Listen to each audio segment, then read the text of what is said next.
Hey everybody, Ken Plume here with a piece from my archives for a show I do called A Bit of a Chat, which is a podcast where I just have a conversation with a great and interesting guest. And because the Marvel character Gwenpool has just arrived in FORTNITE recently, I thought it might be a swell time to dig into the archives and pull out this piece that I did with the writer that put Gwenpool on the map, Chris Hastings. And for ages, I had been hearing really good things about the Marvel comic book series, The Unbelievable Gwenpool, but because I'm a putz, I never took the time to actually check it out. But come to find out, I was part of the problem because after a 25-issue run, it was canceled at the beginning of 2018. The character of Gwenpool has since come back numerous times, numerous iterations, but it's that original series that I decided to finally dive in and read a few years back, and boy was I late to a really great party because the series is absolutely brilliant, fun, funny, and meta without being annoying. It also, for most of its run, featured some incredibly appealing artwork from the Japanese collective Gurihiru, and having fallen head over heels and singing its praises to anyone who would listen, I decided it would be fun to ask Chris Hastings to come on A Bit of a Chat and talk about Gwenpool and whatever else might come up in conversation. As I do. And so we did. So here now you can hear, from a few years back, Chris Hastings and I talking about Gwenpool, the cat of dogs, comfort cocktails, charm offensives, golden shakes, Namda Zdarsky, ginger beer, Dr. McNinja, vampires, and $6 Million Men. I hope you enjoy, and if you do, please consider becoming a patron by going to patreon.com/Ken Plume. You can also subscribe here on YouTube. And there's more information down in the description where to find me. Here from the archives is my bit of a chat with Chris Hastings. Enjoy!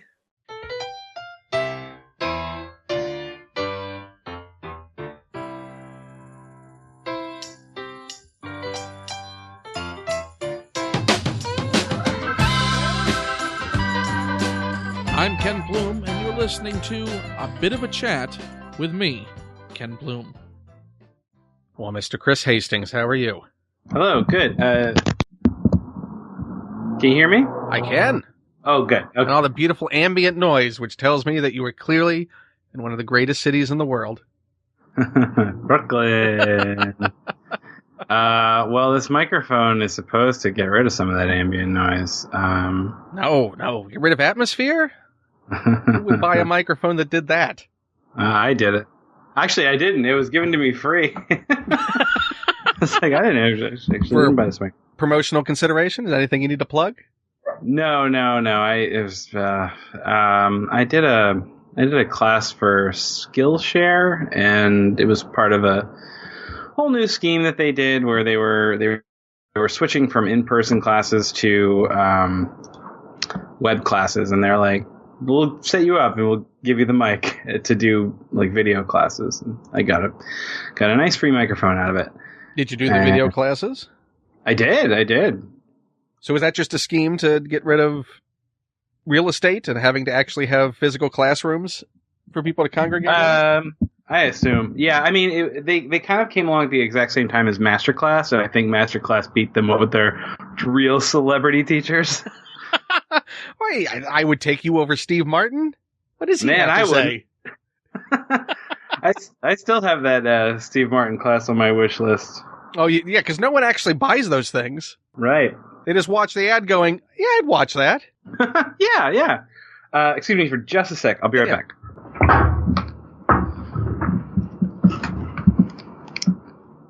Okay, I'm back. Sorry about that. Did you go off to purchase the Steve Martin Masterclass? Yeah, we're talking about it. I had to do it. I had to do it before I forgot. At a certain point, you kind of just want to do it for Steve. No, the dog peed on the floor. I'm loving this entire ambiance you've set up even more. Oh, yeah. I've got a stolen microphone, sirens outside, and a dog that just goes where he pleases. All dogs do. And Steve Martin. Yeah, so I've heard. And if you hadn't guessed, this is basically what A Bit of a Chat is. Oh, we're already in it. This is right. This is the fun devil may care, see where it takes us conversation. Hey everybody. My dog is 10 years old and he's really gotten into a new cool thing where he pees all over the house. I mean, it's making it exciting for you, right? It's kind of like a treasure hunt. No, I hate it. Is it normally in there he is. The same general place, or is it indiscriminate? Is it just like, I feel like going here now? It's whatever he decides to claim as his own. It's definitely a territorial thing. Well, that's good. I mean, at least you know that when you come home every evening, something is going to be there that you probably wasn't there earlier. Yeah. And that's love, by the way. That's love. Very optimistic. Yeah, it's okay if he hits the hardwood, but gosh, he sure does love the one rug we own. I mean, it's better than a bed or a couch, right? He did the couch the other day, too, so... I also love pure sort of Brooklyn, New York living. The one rug we own is a phrase I've heard we got like very much. Yeah, it's an 800 square foot apartment. And you sort of treasure that one rug. Yeah, it's the rug, man. It very much a Lebowski kind of way. I remember staying with our mutual friend, Chris McCulloch. Oh, yeah. I wanted to ask you about that, how we have our mutual friend, Chris McCulloch. How we have him? Or sure. Yeah, you've done some Venture Brothers stuff, right? I have. I did a voice way back when, and then sort of I'm the only Astrobase cadet. Wow. So basically that means sort of a jack of all whatever they ask. Kind of sure, I'll look for that music, or we'll do this thing, and and then I co-wrote the Art of the Venture Brothers book with them. Oh, cool. Very nice. That big, massive 50-pound tomb that just I'm familiar. Yes. Yeah, that'll take someone out. That'll take a foot out. Yeah. Oh, man, I'm sorry. He is barking. He's going to be all over this. I'm going to apologize now, and never again. I don't want to limit. 10 years old, he deserves to do whatever he wants. Oh, don't tell him that. He knows. He doesn't need me to say it. He does know. He's a Pomeranian. Oh, well, then you chose what eventually was going to happen. This is the life you chose when you chose a Pomeranian.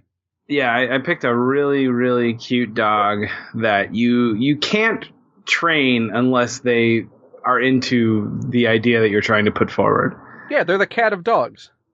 Ah, yes, that's exactly it. So congratulations on that. Yeah. And in the many gifts that it brings to your life. Well, Chris mentioned that that you have like your superhuman skill is cocktails. Oh yeah. And for Chris, I know how to make a drink to admire. Oh, I've gotten Chris hammered before. That's true. What's your signature? Oh, do I have a signature? Well, you know what? Yeah, I probably do. And is there such a thing as a comfort cocktail? Yeah. So we'll put it that way. I generally like to see what's in the house and make some kind of sour with it. That's my general thing is I'll take a base liquor and some sort of citrus and some sort of sweetener, probably a bitters in there. If I'm feeling fancy, an egg white, and I'll put that together. So it really depends on what's in the house. So that could be a daiquiri, a margarita, a whiskey sour. I'm a big fan of sneaking some ginger beer in there and making it a buck or a mule. But that's my general go-to is a little sour and a little sweet. Have you created your own unique cocktail? Many. I'm trying to think if I have any that are particularly interesting. Sometimes I throw a Jolly Rancher in there. Sure. Let's see. I don't know. It's one of those things where it's like when I put something together myself, I'm like, oh, I didn't look this up in a book, but surely this has been done before. So like, I'm trying to think. A particularly tasty example was like one time I made like a blueberry syrup of my own and did that with like, again, just the same standard comforty mix of, it was blueberry syrup with like lemon and lime juice and gin. And, it was nice. It wasn't anything, that you'd put in the Met, but like it was good. I mean, it's exactly what you should be tweeting. Isn't this how you build a social media account? That I should be tweeting my cocktails? Yeah. I think I have. I know I definitely put that particular one up. I think I put that one on my Instagram. Yeah, certainly that's what Instagram's for. Do you Oh, yeah. Do you have like a drink light box set up? I don't even know what that is. You know, just a photography light box that you put your drinks in just to make it seem extra fancy. No. I'm trying to enjoy the drinks, you see. So they're all selfies, is what you're saying? Yeah. No, I like to take a picture of the glass, but usually with just natural lighting. And empty. Yeah. By the time I remember, this was a great cocktail. Trust me on that. Yeah, this was swell. Is there any cocktails that you absolutely loathe? Loathe? Oh, I hate Bloody Marys. What is it about them that? I don't like. Probably the tomato juice. Yeah. So not a fan of a V8 tail? No, thank you. I think there's every other substance on the planet would probably be tastier to mix vodka with. Which is it's something savory taste. Yeah, I get it. It just seems very off to me to mix with that. Yeah, I mean, I don't know. I'll probably like it someday. I don't know. You'll age into your Bloody Mary. You know, it's like I look at like those old ads for the like the beef broth chilled as a drink, and I'm like, yeah, like Campbell's tried to sell that for a while. They're like, don't just eat this soup hot, try it over ice, and it's refreshing in the summertime. Kind of trying to sell it in a similar vein to a Bloody Mary. And I saw it recently, like it's one of these things. It's like it kind of comes and goes online, in as it goes viral, it goes away again. And I just looked at it and I was like, yeah, maybe. Have you just about reached the age where you go, yeah, I'll try it? Yeah, I think so. Would you have just given up completely? Given up on good food. You're like, get me a glass of ice. I'm having some beef consomme. Having beef, baby. It is America's meat. It's true. And that would be a liquid dinner. Yeah. Why wasn't that pitched? For this old Campbell's ad? Yeah. I mean, I just think they were desperate to try to figure out how to sell their soup in the summertime. I regret that they never found a way. And we missed that cultural moment and touchstone that we all could have shared. And we sat around on a hot summer night and drank our beef. Yeah, it didn't quite hit the same way as like savory Jell-O. At the same time. Yeah. Oh, yeah. Yeah, I can't. When I see vegetables floating in Jell-O, I can't understand the thinking that went on. Yeah, I just see that and I'm like, God, I'm glad I wasn't alive then. Yeah. That in suspension, not interested. Not keen at all. As far as your cocktails go, is there anything that you would not even venture to try? Not even venture to try? That's an interesting question. Probably not. No, I think I've got a pretty open mind there. I mean, I've had at least 2 Bloody Marys in my life. So how daring. Yeah. And you know what? I'll try that beef thing too. I'm sure we can make that work.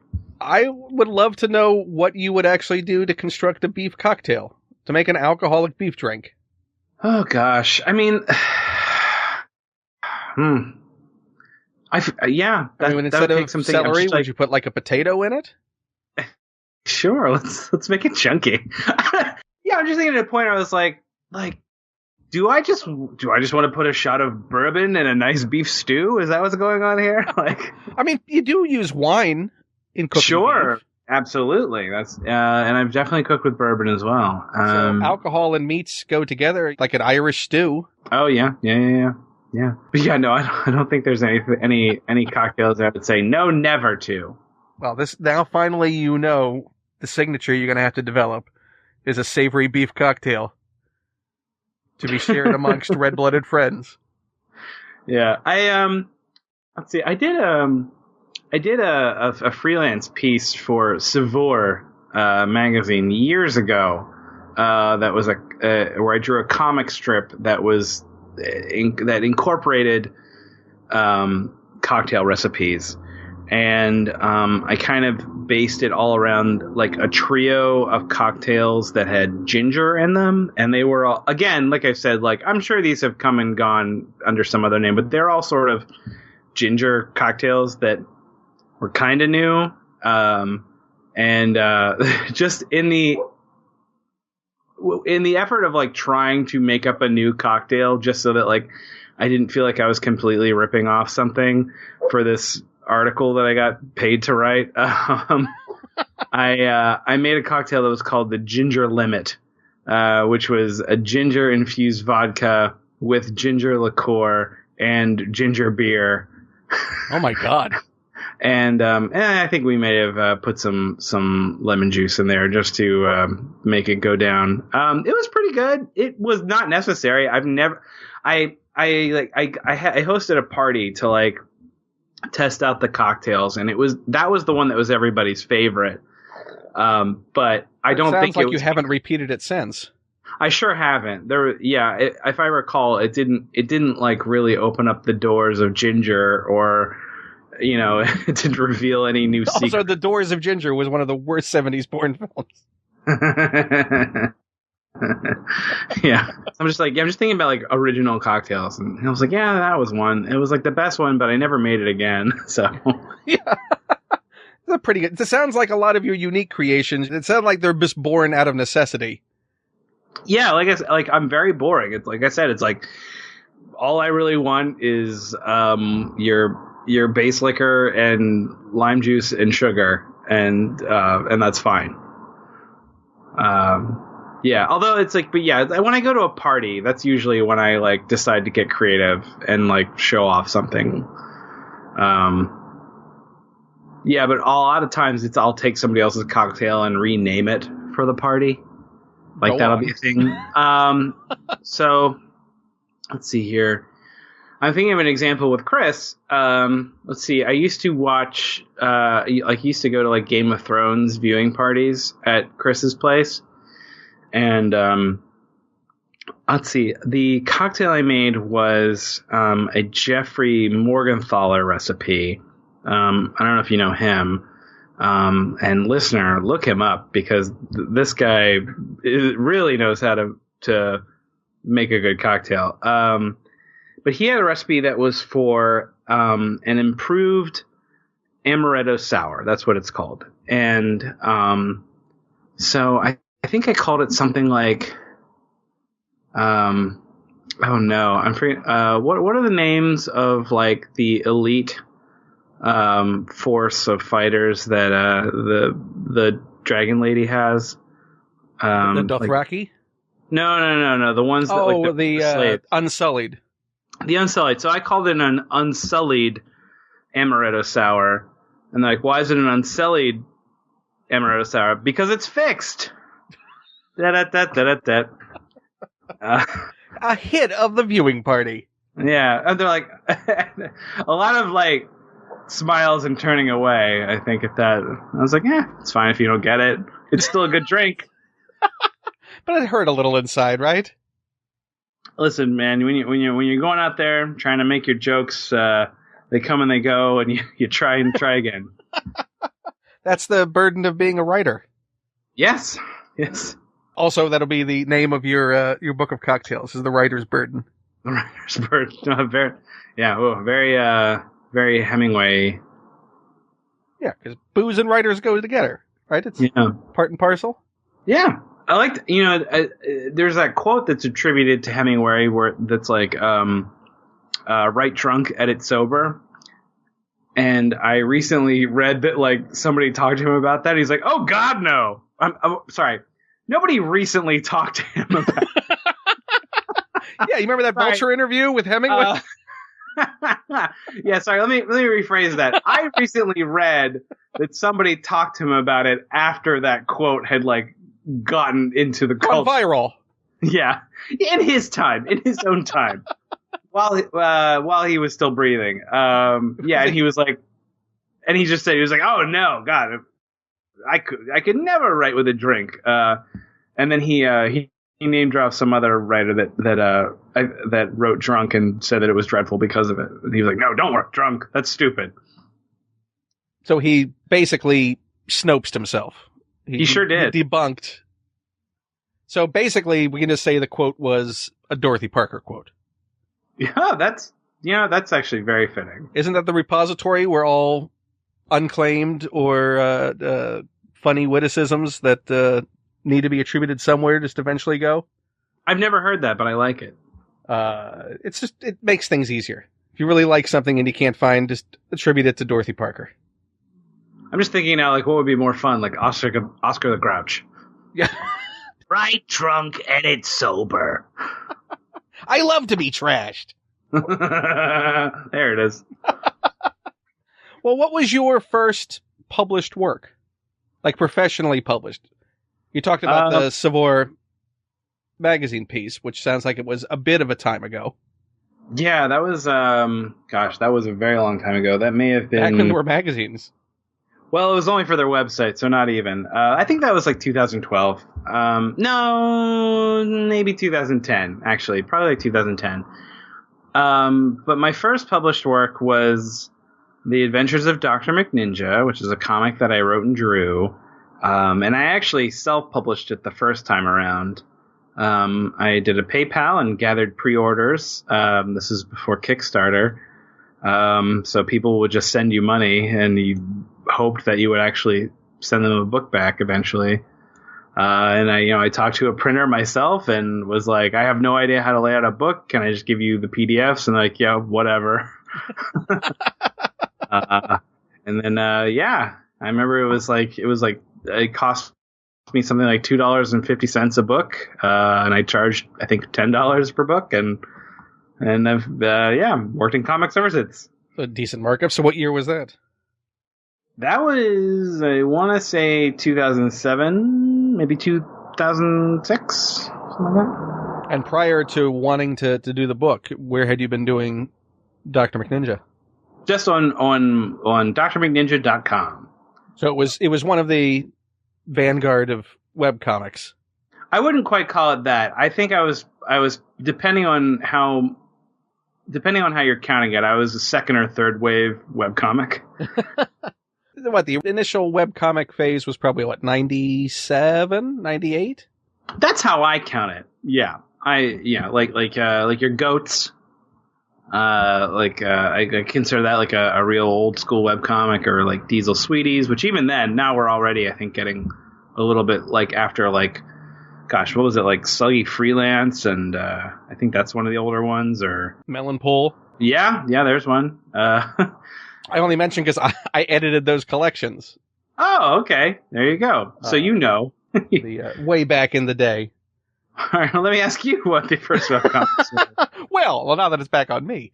But it's, it was certainly by the time you would have been doing this. So this was around 2005, 6 you started doing it? I started the Dr. McNinja webcomic in 2005, although that was officially updating it 3 times a week.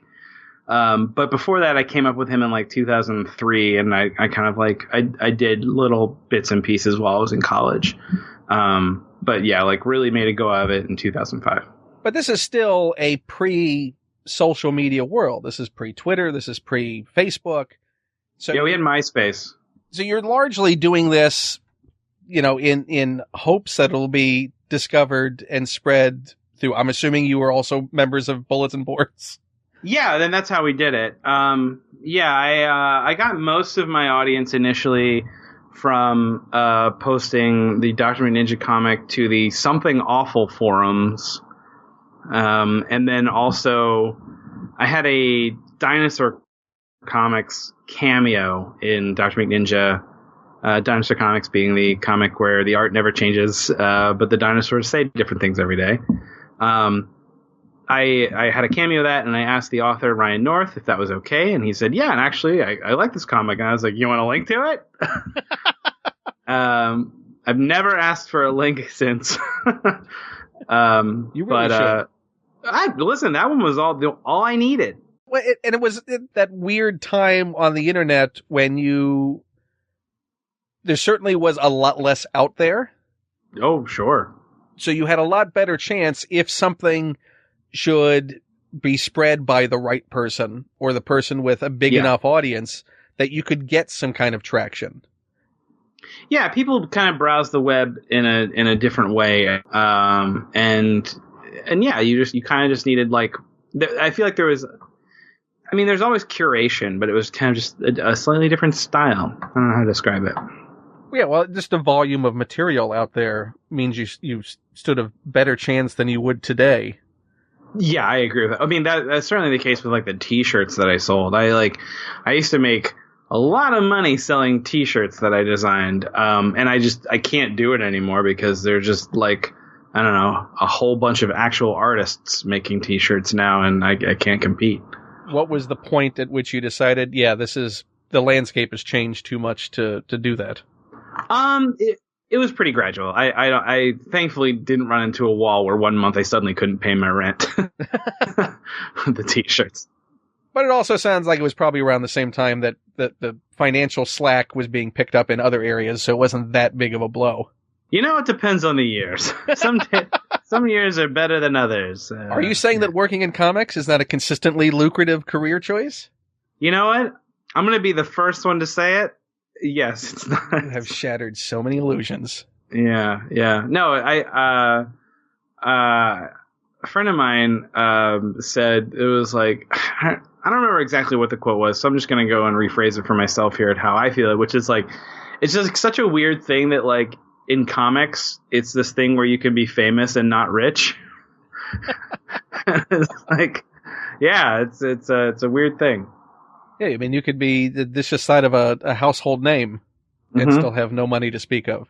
Particularly when you're, if you become a certain level of success as a comics creator for existing companies, you're working with properties that aren't your own. That's true. Although, if you do well enough, the big publishers have incentive programs where you do get a little piece of the reprints, which is nice. You have managed to land in that sort of rarefied air of being the co-creator of a character that seems to have legs. Yeah,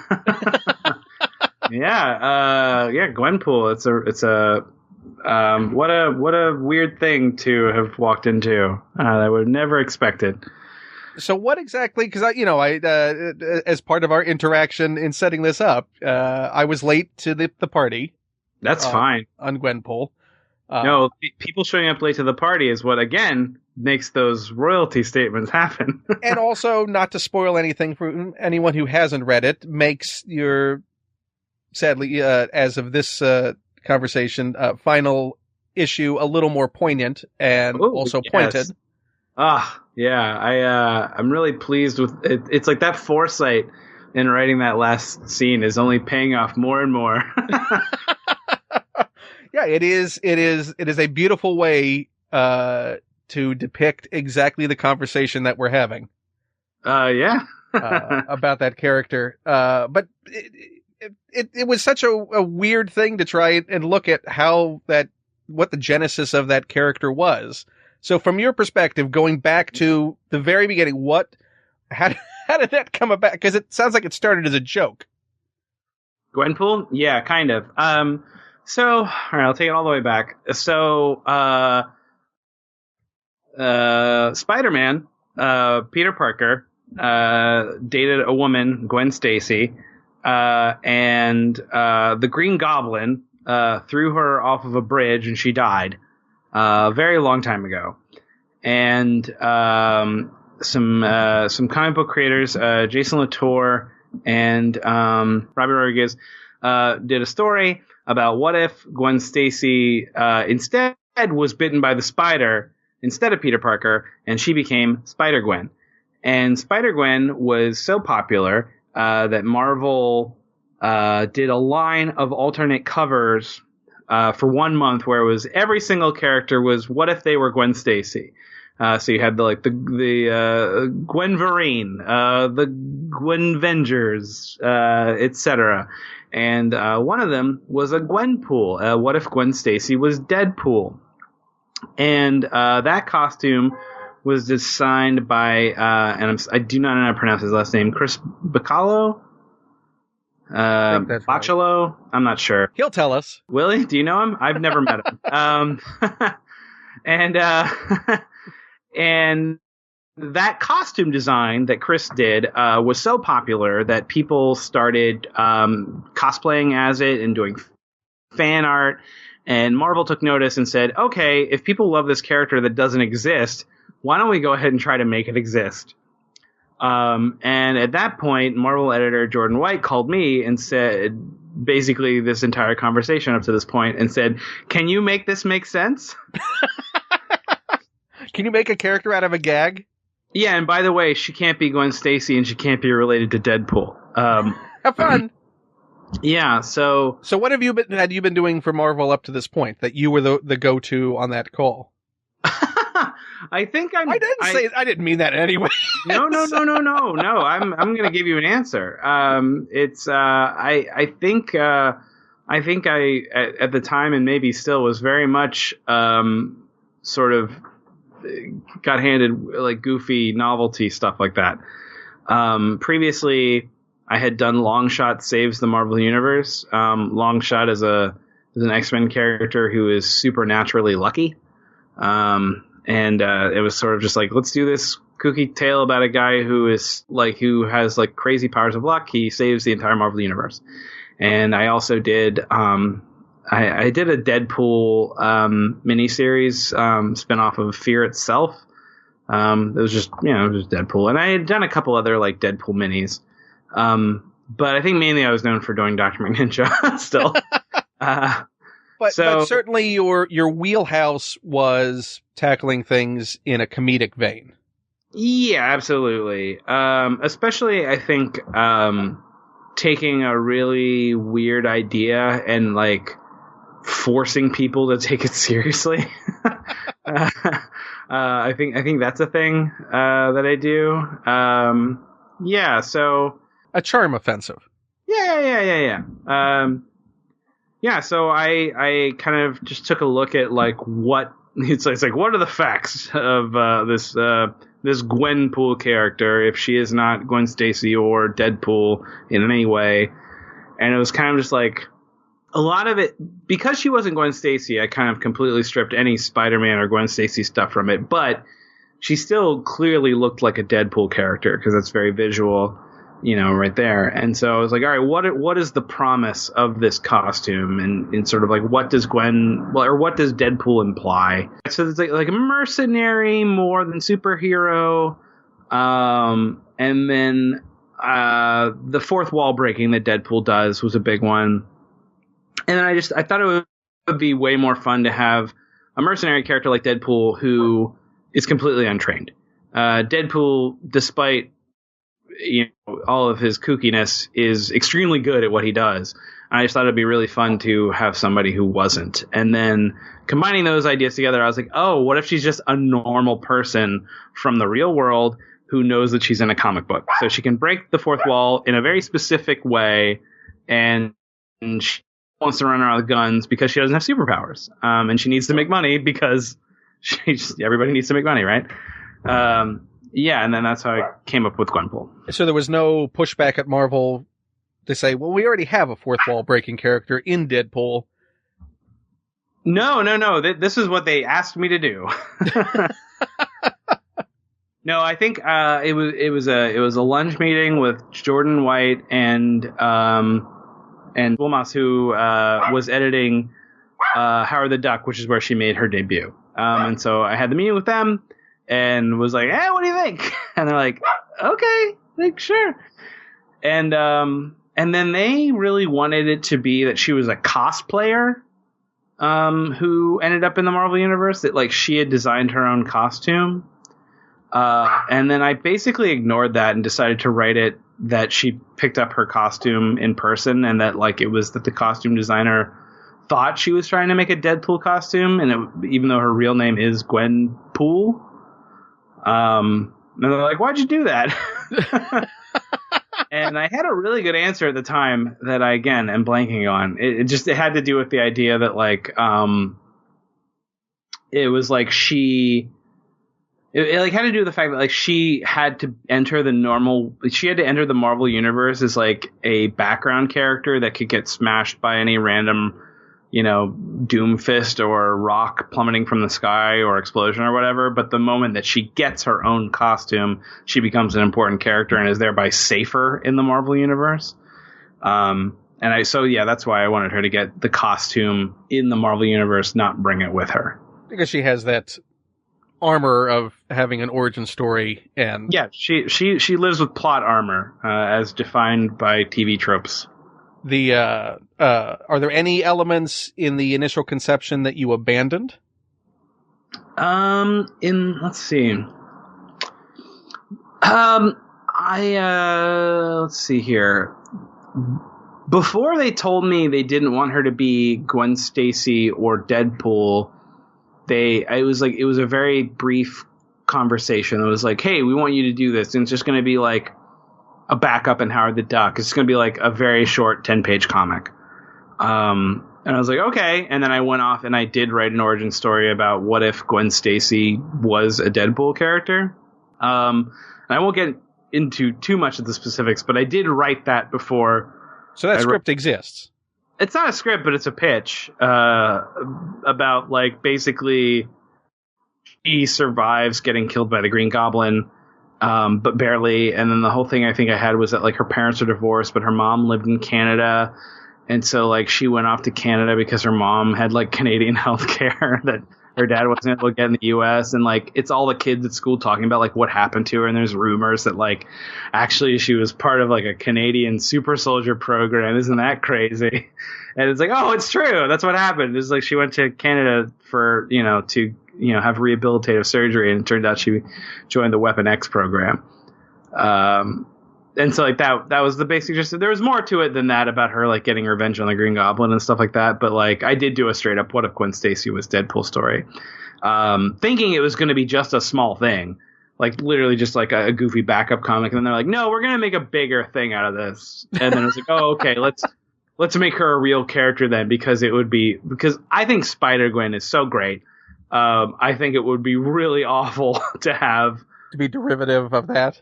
Completely. It's like it really would just take a dump on what they've done, and I would hate to have any part of that. If they were to actually make a Gwenpool that was this Gwen Stacy version of the character. So I'm really happy that they said, oh no, we're not doing that, and we're actually you're gonna have 3 issues of 10-page backups and a Christmas special.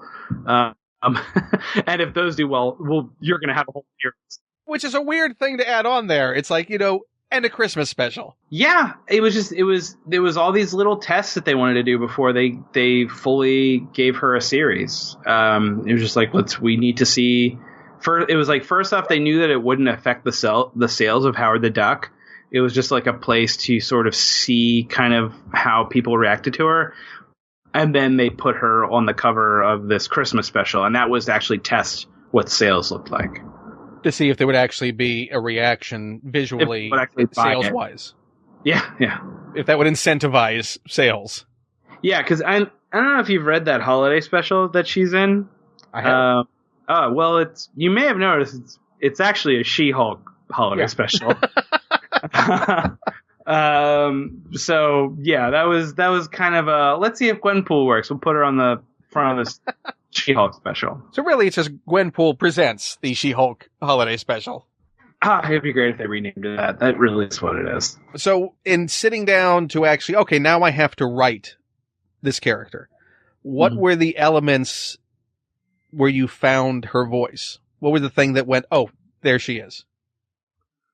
Let's see. Honestly, I had,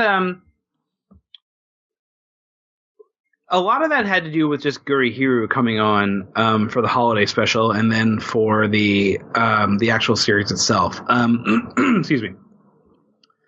I imagined a much like grittier character at first, and they made her very cute. And once that happened, I kind of completely saw who the character was in like a more 3-dimensional way. So like that was a big part of it, but actually writing it, I don't know, like a lot of her stuff is based off of my own experiences, particularly in the story around like she 16 or 17 when it looks like she goes back to her home dimension, even though it just turns out to be kind of an illusion or a pocket Universe, and you see what her home life was like before she went to the Marvel Universe. Stuff like working at the movie theater, like the way that her dad like slammed like job applications on the table, like because she wasn't like doing enough, and like that kind of teenage wanting to be a comic creator but not really having any motivation to actually do the hard work. Stuff like that I think fleshed her out a lot. Having the aspirations, if not being motivated enough to do it. Yeah, exactly. So yeah, the idea that like it was just a way of like fleshing out a character who felt very connected to the sort of fictional world of the Marvel Universe without actually having interacted with it before, and kind of, when she gets dropped in there, she's forced to reckon with it in a way that she never had to before. Yeah, it's interesting to see her arc of learning consequences. Well, that was definitely the big thing walking into the series. It was my main thing was, I said it was like Gwen knows how stories work, and she is going to try to use that to her advantage. And the book is about her doing that, and the universe saying, "No, you're wrong, actually." And how much of her character is sort of shaped by everyone's almost universal exasperation with her. I mean, honestly, like, I feel like you just have to do that. That's truthfully kind of my least favorite thing about her and Deadpool. Whenever I write a Deadpool story, I try to give him a buddy instead of somebody who's just like constantly annoyed with him, because I feel like it's like, we like the character. Like, why do we have to keep saying that they're annoying, but with Gwenpool, it's like, people would think she's crazy. So, honestly... But you do work everyone around into... I mean, it's sort of a nice... The way you wrote an acceptance arc into the supporting cast. Sure. Like Batroc, of all characters, as far as being a someone to collaborate and bond with. Mm-hmm. And even that you made poignant. Thank you. I had been trying to get Batroc on anything I wrote for them for years up until that point. But he fit very well in that, because it was, a big part of it is that, like, Gwenpool was a character that was not taken seriously by real people in the real world. It's like, oh, you're a gimmick. You're kind of this you're a pink Deadpool, designed to sell, merchandise to girls or whatever. And Batroc is kind of seen as the goofy punching bag for Captain America. And so, as a way to kind of reflect part of what Gwenpool's deal was, as like, no, like, I'm a real person. It was like, well, let's show that Batroc is a real person. So I decided to kind of make him this mentor figure in the comic to just sort of kind of flesh out the theme in a way. Yeah, by her actively being the audience surrogate for how the audience would be treating her. Yeah, exactly. And I do the same thing with MODOK. MODOK is a really dumb, goofy character, but it's like, oh no, he has a forehead laser that melts your friend in the first issue. Yeah, that was a moment. That was a defining moment for launching a series. Yeah. I love to kill somebody in the first issue. It was both surprising and enjoyable just how quickly the character ingratiated itself in reading the stories.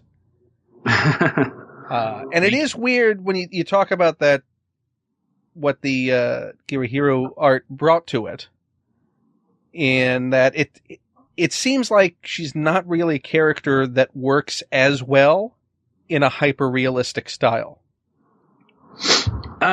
Excuse me. I took a sip of soda and went up my nose. There's probably a master class where you can learn how not to do that. Oh, God. Yeah. Like, Ken Burns, teach me how to be good on mic with my soda.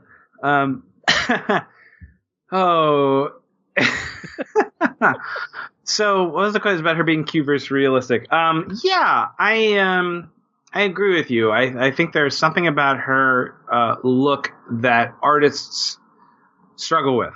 I think the artist on West Coast Avengers, where Gwen currently lives, handles her look very well.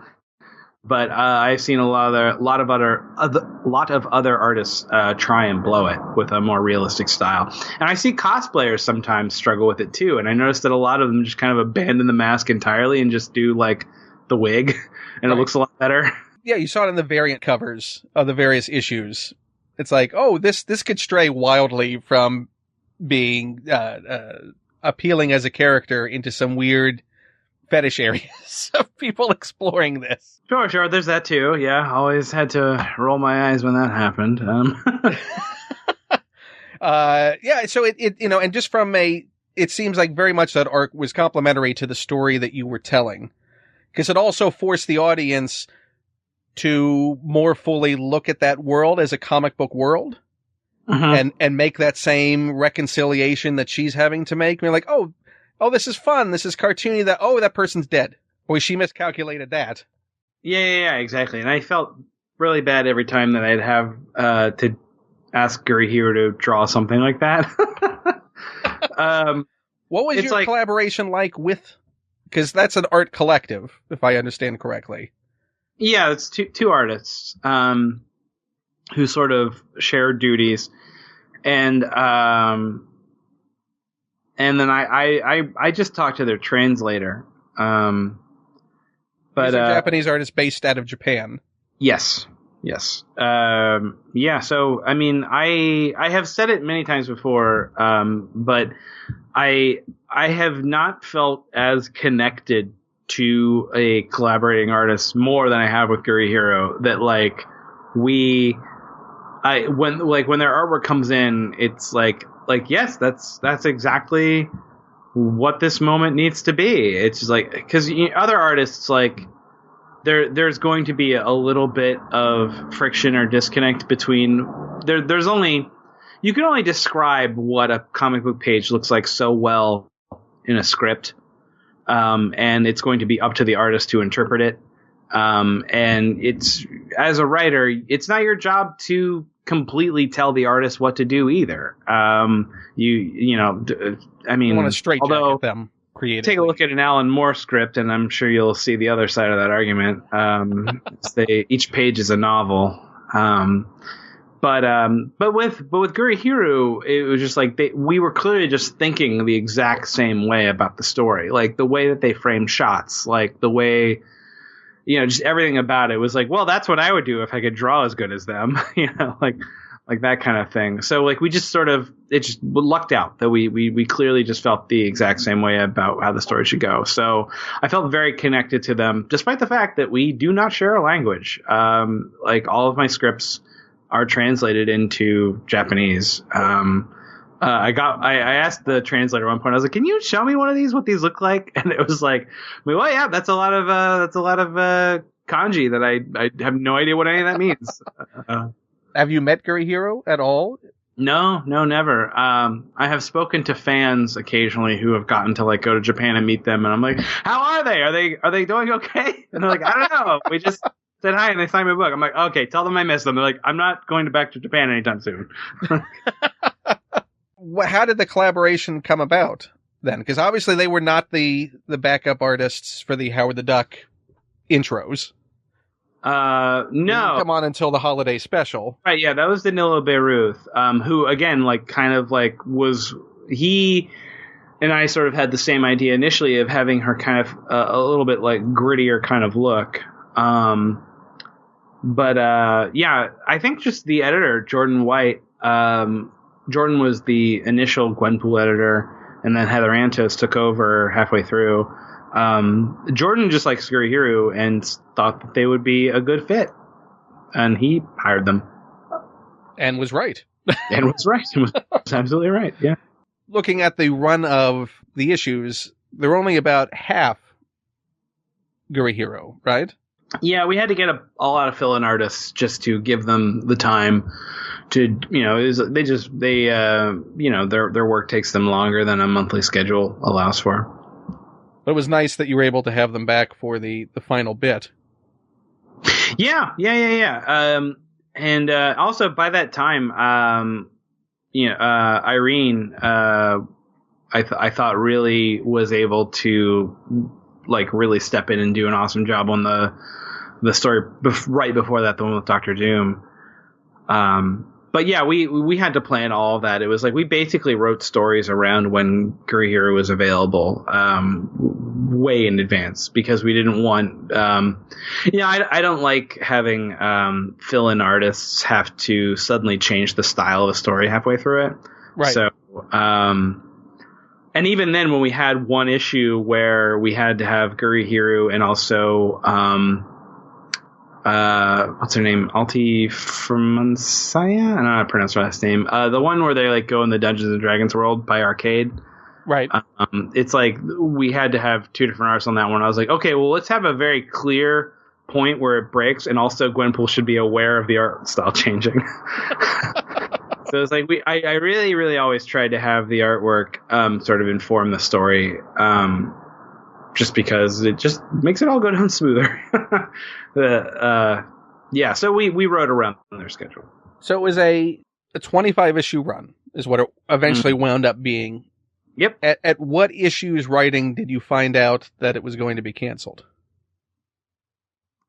I found out, I think, while I was writing issue 16 or 17, pretty early as far as like other creators do not get that kind of leeway, or lead time, I should say.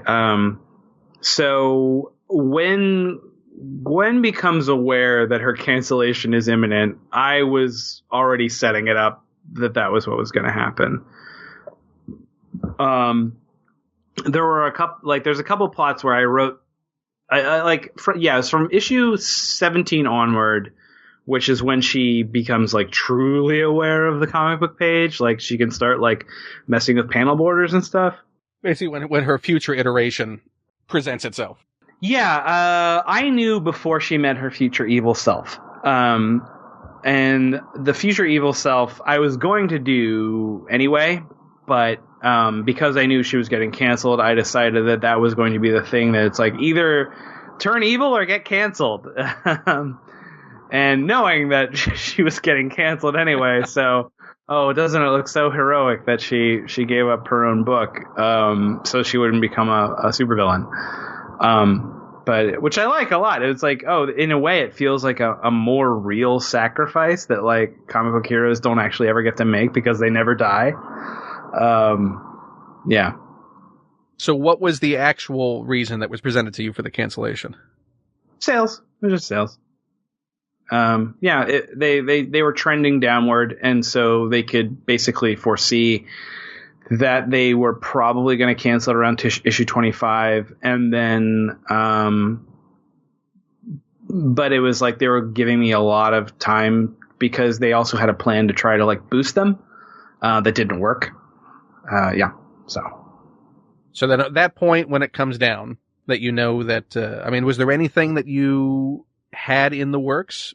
Oh yeah, I was going to do a thing that I think ended up being very I was going to do a thing where I was definitely going to have evil Gwenpool stick around, and be sort of her new kind of villain in the background, always being this. I wanted to have the future evil version of Gwenpool manipulating events to try to force her into compromised situations that would make her make really terrible choices that would taint her soul or whatever.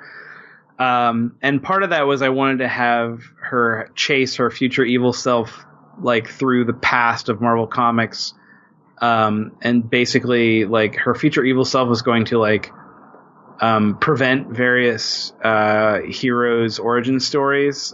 She's gonna make sure Uncle Ben didn't die, make sure the Fantastic Four didn't get hit with the particles or whatever, make sure that Bruce Banner was nowhere near the nuke, stuff like that. And it was going to be that the current Gwenpool would have to make all of these terrible tragic origin stories happen over again. Like, do the bad thing for the greater good kind of situation. Right.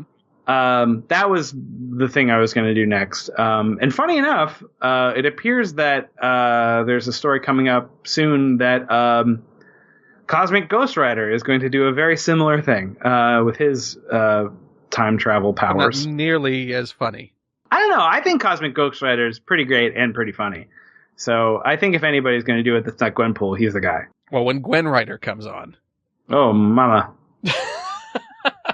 Now that you know that you have that endpoint and you can start building towards it, was there anything that came, this is my central focus, that what was the most important element of that for you to tell? Well, part of this was that I had to do a 3-issue arc where she fights Dr. Doom in the middle of it. That order came down from high. Was this part of the sales boost? Yeah, that's what they were trying to do to boost her sales. And of course, you're also stuck at a period in Marvel history, as you address, where it wasn't the traditional Doctor Doom. Yeah. Well, part of that was they were just like, Chris, we're gonna. What they told me was like, we need a huge villain for this new thing that because it was part of a line wide like thing. It was like Marvel Now 2.0 or something. It was all the books were getting like this is a great jumping on point. This is a big deal kind of thing. They were all doing it. And so they were like, if you want Gwenpool to fight like a major villain, now's your time. And as it goes at Marvel, most of them are still usually unavailable. I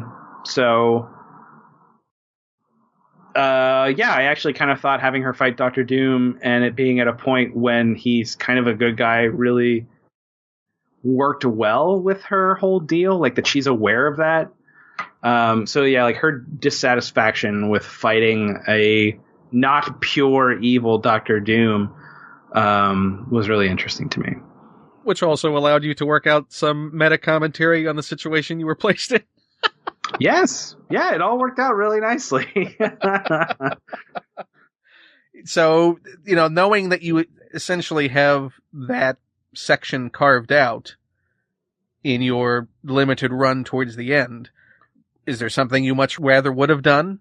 No, I mean, I honestly can't think of anything because even as a reader, I feel disappointed because, you certainly managed to lay plenty of groundwork for what was to come in those final issues. No, thank you. I kind of took on the limitations first and let the stories grow out of those because I feel like that's very much how it goes with Marvel is you are kind of like a lot of her stories are just like we need to have this guest star. You can only do 2 issues because that's the only amount of issue these are available for, or, stuff like that. And like, I was very happy to let stories grow from those limitations. So I think if they just gave me 5 issues to tell the story of her ending, I don't think it would have been nearly as interesting as it was with the limitation of having it be that she has to fight Dr. Doom to do a 3-issue arc of her fighting Dr. Doom and also tie in her angst over her cancellation into it. I think it makes it way more interesting. I let that limitation build the story and I didn't try to cram the story into that limitation. Knowing that was supposed to be a sales boost attempt, was there a discussion that, if this works as a sales boost, we'll reverse the cancellation? Yes, I did have plans for what happened if she suddenly wasn't canceled. What were they? I have a notebook where it's like, I think it's like literally the title of the note is like, what if we pull out of this nosedive? What do we do? I don't have it handy though, but yeah, I definitely was like, I was planning what I would do if we weren't going full cancellation. And I think I was just going to have it be something along the lines of like her evil self turns out didn't die and was responsible for it, and she has to wrestle with what to do with this sort of like, again, like doomed future.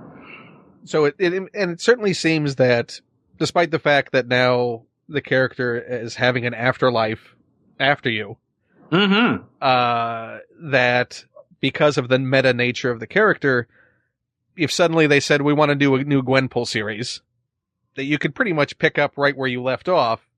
Oh, yeah. And just have a toss-away comment of the character noticing that, and you just go on the way you were.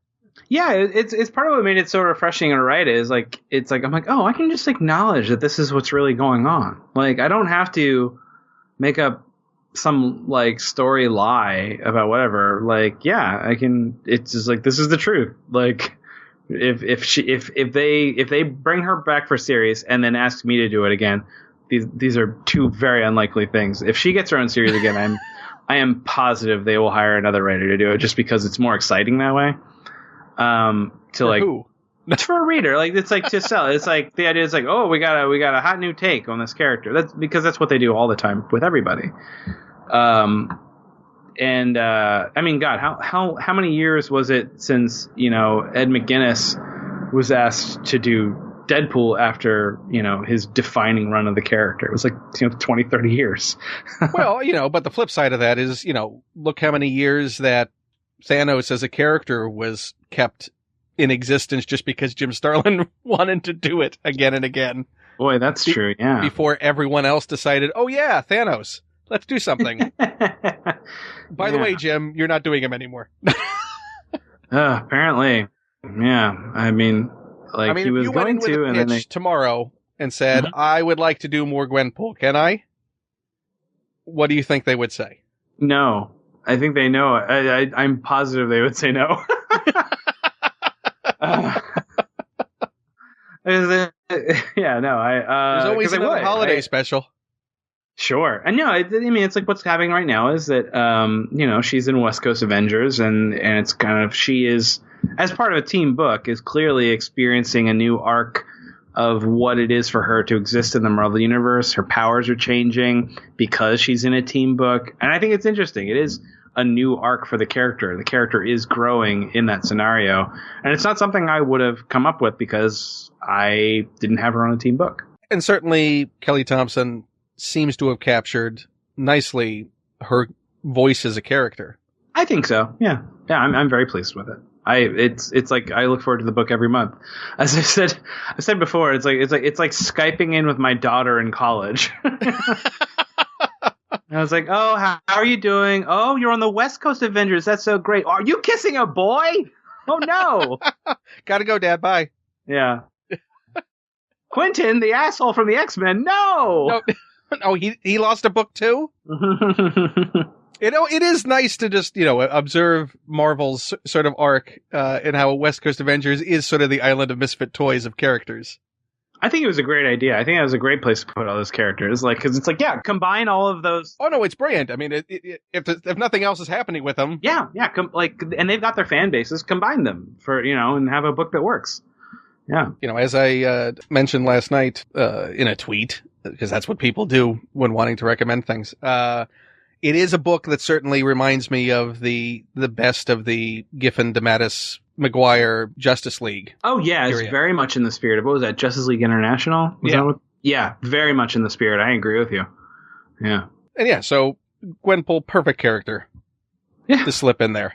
Yeah. So now that you have, almost a year now, right? Would have been longer than a year that you turned in the last issue? I mean, certainly longer than a year since I turned in the last issue. I believe the last issue came out beginning of a year ago. 2018, right? Yeah. So I think I wrapped up the comic in August of 2017. Yeah. Do you feel some emotional distance from it now? I mean, how do you feel about that period? Do you cry every night is what I'm asking. Sure, no, I miss Gwenpool very much. No joke there, that's true. No, I just in the life of a freelance comics creator, I'm just trying to figure out what my next thing is. Yeah, that's kind of my relationship right now. It is still pretty, I guess, in the scheme of things, pretty fresh. Do you have all the merchandise sitting around you? I don't. Is it weird to see merchandise? No, I love the merchandise. I really need to get that Mafex Gwenpool. Oh yeah, the superposable. That's like looks like the Guri Hero art. I still don't have one. I need one, and I see that they're like doing multiple figures from hour run. Well, yeah, they're doing the evil version. They have the evil version, they have the future good version too, and they also have, for some reason, the Miles Morales from the future that shows up in like issue 18 or 19. Well, what's weird is it looks like the future good version is not a separate figure. It's accessories that come with the evil version. So if you have the good version, you can swap heads with the longer hair and also the watch, the time. It has the watch too? God, yes. They're crazy. Man, I gotta get these. I gotta get these action figures based off of something that I typed into my computer late at night 2 years ago. Yeah. Or, frankly, these companies should send them to you. Yeah, I agree. You would think there'd be an arrangement, at least with the creators of characters to go, hey, here's a complimentary one of the thing you did. That'd be nice, but that's not what happens. We'll talk afterwards. Oh yeah, I have all of her Funko Pops though. I do have that. I have all of the variants of her Funko. So there's been what? There's been Funko Pops. There's been what? A Marvel Legends figure? Yeah, I don't have that one. I have an art statue coming out too of the Gear Hero style. Oh yes, I want that one too. Anything that looks like how Gear Hero draws it, that's what I want. With what, the speared little tiny MODOK? Yeah, based off of what they did for the Japanese editions of the books. That's based off of their cover for the first volume of the Japanese version. Yeah, it looks incredible. The problem with all of that Japanese produced stuff is it's incredibly expensive. Oh, I will say that they send me for free. But that's that specific publisher that has very kindly offered to do that. Like we emailed about it. That's very nice. Yeah, very nice. And those books look great. And Diamond. Diamond released their PVC statue of Gwenpool. I am not sure I know that one. There's too many. I'm definitely behind on all of her video games. She's in a Lego game. She's in a Lego game. She's in Future Fight. She's in some Diamond Wars or some puzzle game. I don't know. She's in animation. Sure, there was a little cartoon of the holiday special. So what we're saying is you're available. Yeah. People need more Gwenpool to be written. I wish more people agree with you. Well, you know what? The entire purpose of this podcast is to turn everyone around to the right way of thinking. I also don't want to sound too sad here. I literally every single day I am working on 5 other projects. It's become a thing that I have to really strictly manage my time to make sure they all get done. I'm not oh, but I wish somebody would let me write a comic book. I wish they'd send me toys. Yeah, no, that's not happening. It's yes, I would drop all of it to write Gwenpool again because I love her so much, but that's not true. Actually, I would just lose sleep to fit it all in. But yeah, no. So I'll say it. Please call Chris. Please call Chris. It doesn't hurt. It doesn't mean you have to take her off some other book. She can be on 2. If you can have 17 versions of Wolverine floating out there, you can have 2 books with Gwenpool. Yeah. I mean, I will say I have heard, none of this is confirmed, but I hear rumors floating about that that basically what she became in our book was not necessarily what Marvel capital M, the Faceless Corporation or whatever, I don't know which people this is, not necessarily what they wanted for the character initially. They're happy with what happened with her, but I hear that they, for a round 2 on a Gwenpool, they kind of want to try something else, and I have heard that many writers have pitched their ideas and none of them have stuck exactly with so I'm not sure what they want to do with her. I'm just sure they don't want to do what I did. But winds change. It's true. That could be already false, And also the weird thing is the longer they let something lie fallow with, an existent version out there that maybe people pass around amongst each other and recommend, I don't know what that's like. People start asking for that version to come back. All I'm saying is, Marvel, for my sake, forget about Chris right now. Chris, go make a cocktail. For my sake, bring back the book with Chris. and Guihiro for as much as they can do on it. You can come back now, Chris. Oh, hello. What were we talking about? That way you're not sullied by my sad I was just begging. carefully stirring a martini. The right way to make a martini. And all that ambient noise from the street drown out anything I might have been saying. Yeah, that's why you couldn't hear me shaking. It's because I was making a martini. And martinis should be stirred no matter what any spy tells you. And flavored with tears. I'm sure James Bond puts plenty of his tears in his martinis. Oh, he openly weeps every time he makes a martini. That's the only time that he remembers his victims. Oh, when he's having a drink. Yeah, that's it. Must be why that's why he drinks so much. Oh yeah, that's pure booze hound just for remembrance. But that makes it touching and honorable in a way, right? Sure. That's the way to couch your drinking. Your day drinking and night drinking. All day drinking. Oh man, it's amazing he can aim a gun. It certainly seems like he is a functional alcoholic. Yeah. Which makes me wonder if you actually went cold turkey dry with him. If he was suddenly on the wagon, would it be, shakiest gun in the West? Oh, for like a week, right? I don't know. How long do you get the delirium tremens? That's the movie I want to see. I want to see a James Bond who's had to go dry, but it gets called for a mission at that moment. That does sound good. I would not be surprised if that's covered in one of the many James Bond novels or something. Golden Shakes?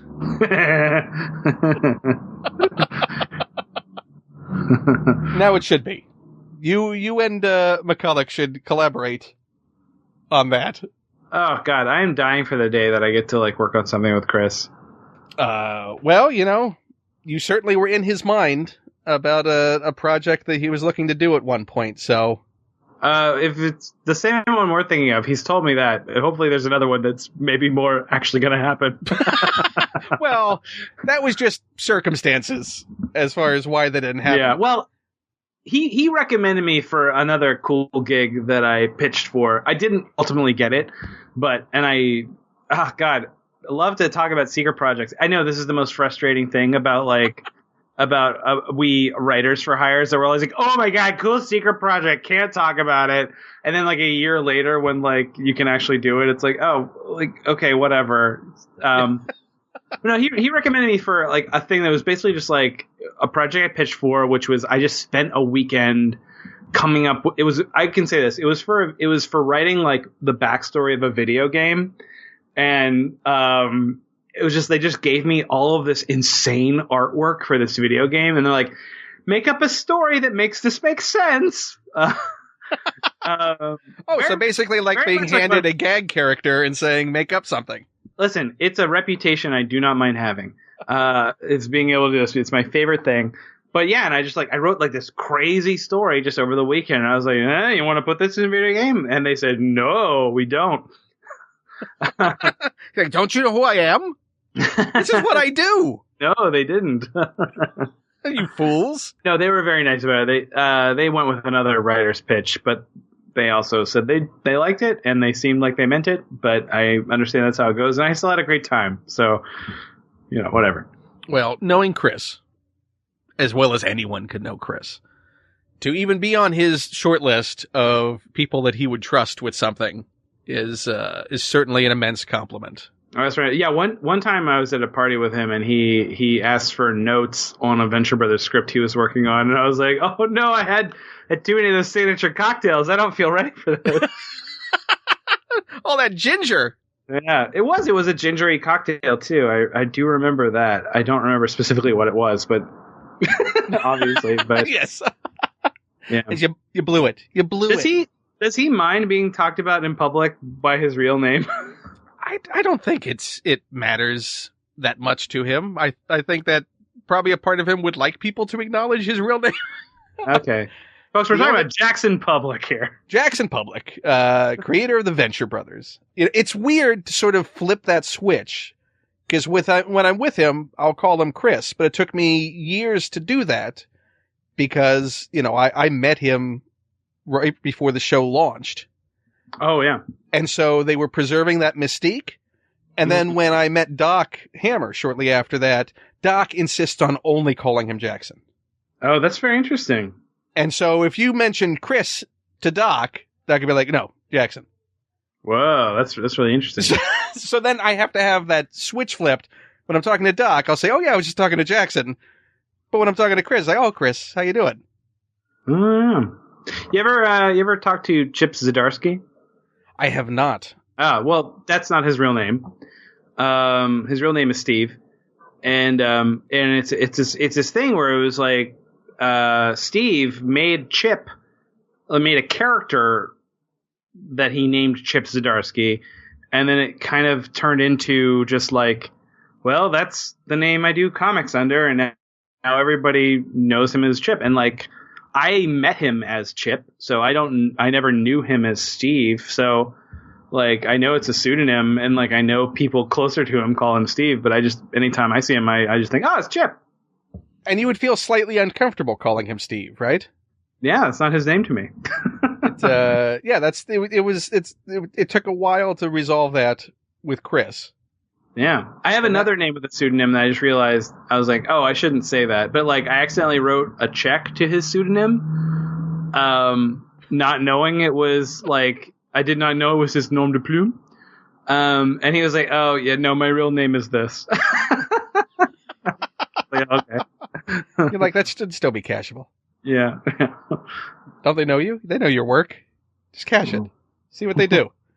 Yeah, it's weird when people have that, particularly when it sounds like with Chips that it was wholly unintentional. Yeah. He had like this weird cowboy character that was Chip Zdarsky, and now he's Chip Zdarsky. Who was a weird cowboy character. Yeah. You become your characters. Yeah. So what nickname would you pick for yourself? I mean, I go by Dr. Hastings everywhere. Like Doc Hammer. In a way, yeah, sure. Yeah, it was just like in college, I think at some point, like friends, I don't remember exactly why they started calling me Dr. Hastings. I thought that was fun. And I would like use that like as my name in video games and stuff like that. Like, you know, my tag, my handle. And when I came up with Dr. McNinja, it was just like, I need a new internet handle. I like that people call me Doctor. What else do I like? I like Chicken McNuggets. I like ninjas. Dr. McNinja. And it was literally just my internet name for a couple of years before I made the comic character. And I was like, well, this can't be my name anymore. Like, it's this comic character. And I just went back to Dr. Hastings, and I just stuck with that. I had one like that, Tobias Clutch. Ooh, that's a good name. Still haven't done anything proper with it, but yeah, that was mine for ages. Ooh, feels good. Feels right in the hand. Yeah, doesn't it? It feels like it needs to be something. Yeah, it does. Which now makes me regret even more that nothing was ever done with it. You're still alive. There's no time for regrets. You don't know me. I could be dead as we speak. Oh no! Just like that other guy said I talked to recently.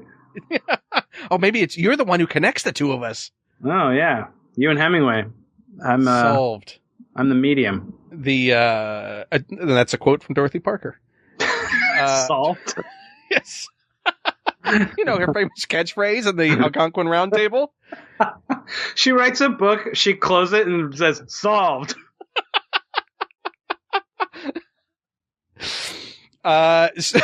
So what is going on with Dr. McNinja? Because you did a Kickstarter recently, right? Yes, but not for Dr. McNinja. What was the Kickstarter for? No, the Kickstarter, and God, if you don't mean this and you're just setting me up, I have to say well done. Because what a juicy softball. I recently did a Kickstarter for a book that I'm co-writing with a friend. It's called Dracula Gate. I'm co-writing it with my friend Branson Reese, and it's like Veep, like tonally, it's like Veep, but but the idea is that it's the United States making diplomatic relations with the country of monsters and undead, Transylvania, ruled by Lord Dracula himself. So it's a political comedy with monsters. Sold. Great, thank you. So what is the status of it right now? So the Kickstarter funded. We're making it. Kickstarter's funded. We got the money and we are making the book. We work on it every day. It's very boring. I have never worked on a book before that that will take months and months and months and months. And it's just like, well, here you go. Just go do that. Like, here's the budget you need for half of your year. But yeah, we just, the story's done.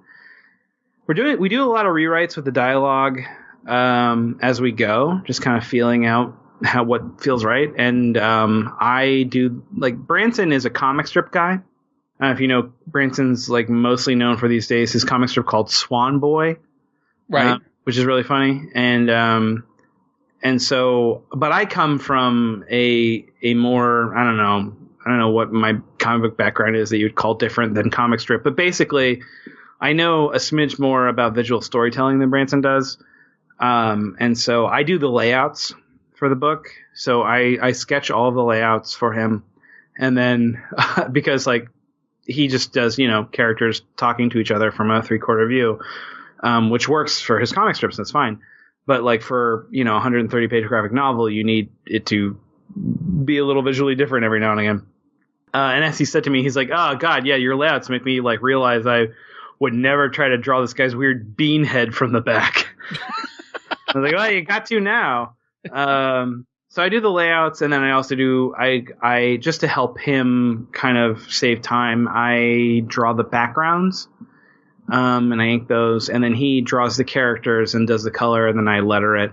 So it's kind of, we do a few pages of that every week. And so what's your current hope for ETA? Oh God, we're still hoping that it comes out in July, but who knows? So a Comic-Con debut?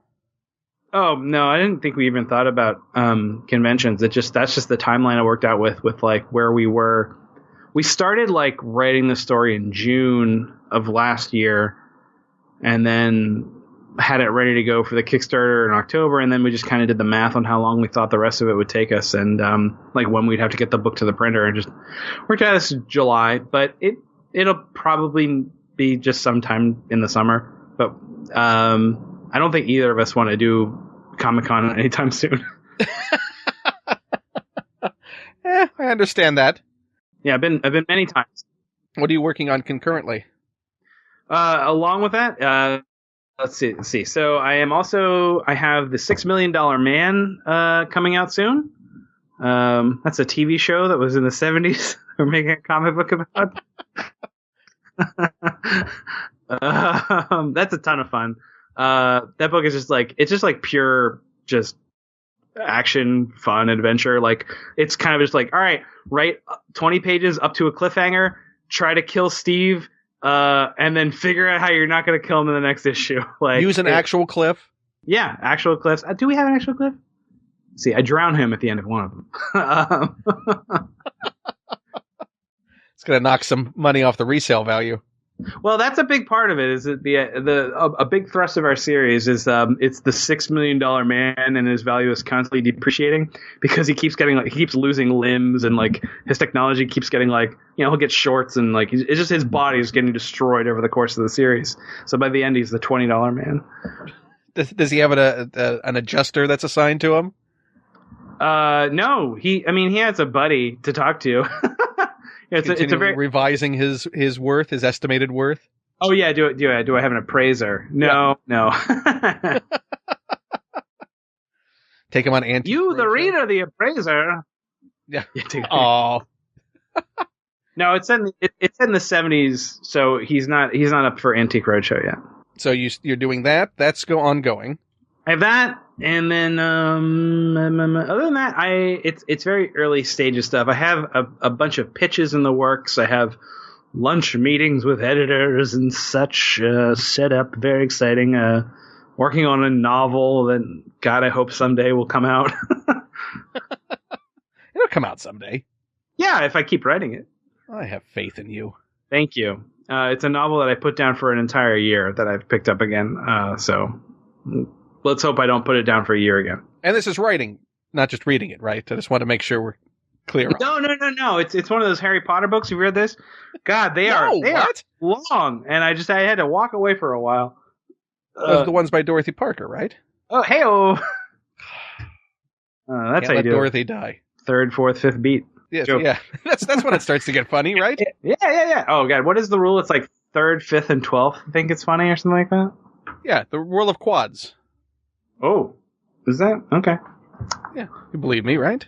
Yes. Anyway, yes, I am writing a book. I am writing a book in prose, and it is simultaneously like just the most exhausting thing, and also like, oh, I feel good after I got that done for the day. How far along would you say you are on it? Finish it this year? Yes, I plan on finishing it within the next few months. I think I am something like 40,000 words in. So it sounds like potentially your mid-year is going to hit a lot of completions. Yeah, that's kind of where my grand plan is. Yes. And then you'll start working on the Gwenpool Holiday Special 2019. Yeah. I mean, well, I finished writing $6 Million Man months ago. The way that the story goes, I was just like, oh, the dog's going to bark. The way that the story is just like, I was super excited just to like keep like jumping on it week after week instead of writing in one issue a month. I was like, okay, what does happen next? So I wrote the entire first arc in a month, which is very unusual for me and maybe for others. So how long is the arc? 5 issues. And is it open-ended at the end that more can be done with it? We sure are hoping we get renewed because it's we have a really fun idea for the next arc if it's an ongoing series. When would you hope to hear about what the future is? I have a feeling we would probably know after we get the orders for the first issue, which I guess is what's happening right now. Maybe I should be promoting it harder. Uh-oh. Oh, so everyone should... Check out that $6 Million Man. It comes out in March. Make your pre-orders at your local comic shop. And if you need to find your local comic shop, go to Comic Shop Locator. Yeah, if I was a real, like, hard-lining, like, good boy comic writer, I would know the diamond code, but I don't. You would be tweeting that out every day. Yeah. That's it. Now you need to take photos of cocktails every day, but have the pre-order code in the photo with the cocktail. Yeah. That's it. We just sorted out how this is going to be a massive success. And the reorder code for all of the Gwenpool trade paperbacks. Yeah. Oh, God. I am not drinking at the moment. I'm taking a long drink because I was making too many of those cocktails. It was time to depoison my system. Like, well, I guess get more creative with the non-alcoholic ones. But we'll see. Yeah, you could make a virgin version. Yeah, nothing. Just you having a ginger beer, right? Well, literally, that's what I'm drinking right now. Is I'm having just like, although it took some mixing because there's a ginger syrup that I really like, and I made it with the ginger syrup and the seltzer. But I was just gonna say, like, yeah, the web loves non-fun cocktails. That'll go viral. Actually, that could be your gimmick. Yeah, the non-fun cocktails of Chris Hastings. You want to kill a party?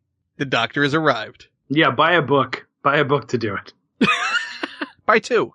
1 for a friend. And everyone I'm going to recommend should follow you on social media. Thank you. They can follow you at Dr. Hastings. That's where I am everywhere, which is mostly just Twitter. It's just Twitter. Yeah, as well they should. I have. Yeah. Thank you. An incredible journey. And more people should make it, is what I'm saying. But I'm glad that we got a chance to do this. Thank you so much, Ken. I feel the same way. And the door is open now. Now that we've gotten all of this biographical and crass promotion crap out of the way, we can just have a conversation about utter nonsense in the future. I feel like we did have a cool maybe 60% of the conversation that was that, though, already. So yeah. Well, no, we whet the appetites. Yeah, we ain't hurting for the nonsense. But we made sure there was a solid grounding on everything they should buy that you're doing. Oh, God, we didn't cover everything they should buy, but enough. I'm not gonna... well, there's also... are the Dr. McNinja collection still in print? No, they're not. I need to fix that. Okay, well, now I'm just leaving tasks for you. But they can go read it for free on DrNinja.com. That's just fine. I'm paying that web bill anyway. Go read it. But they can make a financial contribution to you by buying your things that are in print. Yeah, they can do that. But also, like, if they literally haven't read anything I've written, I'm perfectly happy for them to go enjoy the free content. Yeah, I'm not gonna hard sell. This podcast is free. My comic is free. Go nuts. It's the giving open heart of Chris Hastings that means that you should follow everything that he does. And I'm hoping this sounds incredibly sincere, because I intend it fully to be so. I'm buying it big time. And I just want to say, without him listening, because right now he's stepped away to make another cocktail, what an incredible writer and person he is. Just a true literary genius. He really is the Dorothy Parker of our age. And I just want him to know that secondhand from all of you listening to this who can tell him on social media that I said this. Oh, now he's coming back. Oh, hey, Chris. Hello, this tastes terrible. There's no booze in it. Well, more booze. And now we'll say goodbye to everyone in the most artificial way possible. So, goodbye, everybody. Goodbye.